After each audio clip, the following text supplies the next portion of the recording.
So this is a feature in Sony cameras that first came out in 2012, and since then, the technology has just been improving. This feature is not talked about too much, and it does not get the attention that other features usually tend to get. This feature is called Clear Image Zoom, and spoiler alert, if you are currently using a different camera brand, you might not want to watch this video, because by the end of this video, you might be wanting to switch to Sony.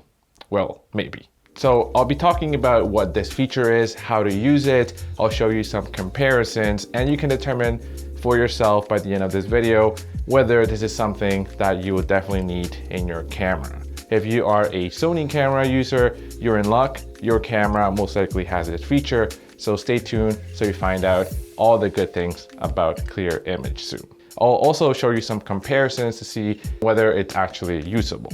So Clear Image Zoom is probably one of the best enhanced digital zoom technologies. But this is more than just zooming in digitally, which is generally frowned upon by photographers and filmmakers, because when you zoom in too much, then you tend to lose quality. Enter Sony's Clear Image Zoom, which uses reconstructive algorithms to allow you to zoom in with minimal or almost no loss in image quality. This feature works for both photo and video, but in photo mode, I almost never use it, but a little bit more in the photo section of this video. Different camera brands have a similar feature, but nothing out there so far can compare to Sony's Clear Image Zoom. None of these fully match Sony's capability in terms of detail retention and image quality preservation. And a lot of these ones are available in certain cameras, but not on the lower end cameras and so on. Furthermore, some of these features from certain brands are only available in photo mode and not video mode. This feature is available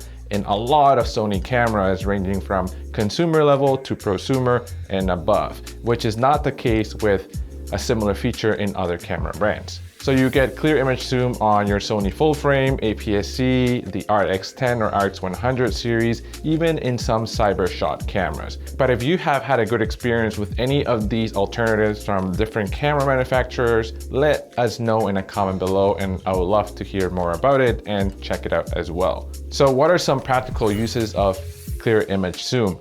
And the days when I used to shoot a lot of run and gun stuff, a lot of event videography, and a lot of weddings, I would engage Clear Image Zoom quite a lot, to the point that I even set it up as a custom button on my camera. So in video mode, for example, on a Sony camera, you can zoom in up to 1.5 times if you're shooting in 4K, and up to 2 times if you're shooting in 1080p. So if you're shooting in 4K, for example, and I'm shooting on a 50mm lens, if I engage Clear Image Zoom and zoom in all the way up to 1.5 times, I get effectively a range similar to that of a 75mm lens. And that 1.5 times can come in very, very handy if you want to quickly get a slightly different composition in a very quick run and gun scenario like a wedding.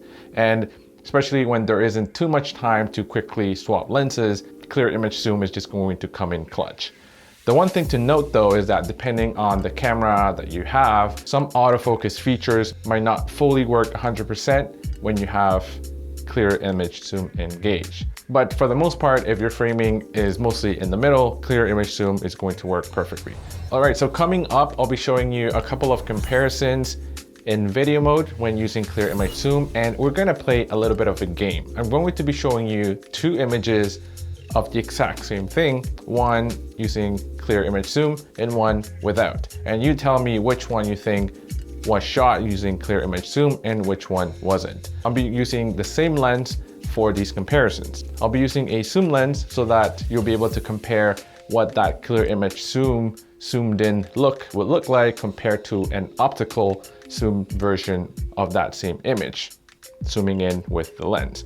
Let's see how Clear Image Zoom stacks up to that optical quality of that zoom lens, and you let me know if you're able to tell which one's which.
So how many were you able to guess right? Actually, both of these are very, very close. You can see that to the naked eye and to somebody just watching a video, they're not going to be noticing any difference. Sony has been doing some dark magic here because this is really, really good. On a Sony camera, for example, on my Sony a7 IV, this is how to access and engage Clear Image Zoom. Go into menu, and under the shooting menu, go all the way to number 10, zoom. And zoom range, make sure you have Clear Image Zoom enabled. And once you press zoom, you're able to access Clear Image Zoom, and you can zoom in up to 1.5 times. This is in 4K. Once you have Clear Image Zoom enabled, you see that there's like a little frame here, and that tells you that Clear Image Zoom is engaged. You can also set it as a custom button on your camera. On my Sony camera, this is how you do that. I have the Sony a7 IV. So you go to menu, go all the way down to setup, operation customize, and either in the photo or the video dial, you can customize it. So you can set the scene for both. I'll set it for video and go to this one right here, rear number 2. And the down button here, I have it engaged as zoom. You tap on it once, and this is where you select zoom, which is this first one. So now when you're shooting, just tap that down button and zoom, Clear Image Zoom is engaged, and you're able to quickly use it now. In photo mode, one thing to keep in mind with Clear Image Zoom is that you cannot use Clear Image Zoom in RAW, only when you're shooting in JPEG. But before you say anything about that, it kind of makes sense because when you're engaging Clear Image Zoom, you're applying some processing in camera to that captured image. And when you're shooting in RAW, there is no processing applied whatsoever to the image. So a raw image is the unprocessed data directly from the sensor. So if you want a raw image, there's no point in you applying Clear Image Zoom because you want the raw unprocessed image.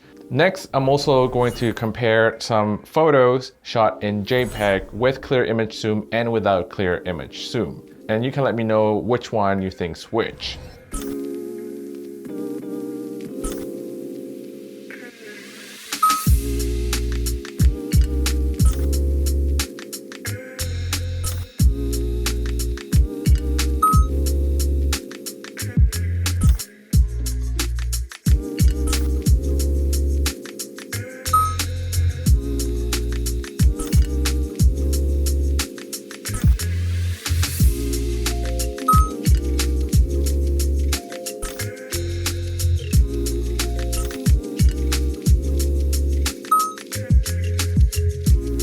So let me know how many of these you got right, and let me know what you think about Clear Image Zoom. I hope you found this video useful and helpful if you have never used this feature before.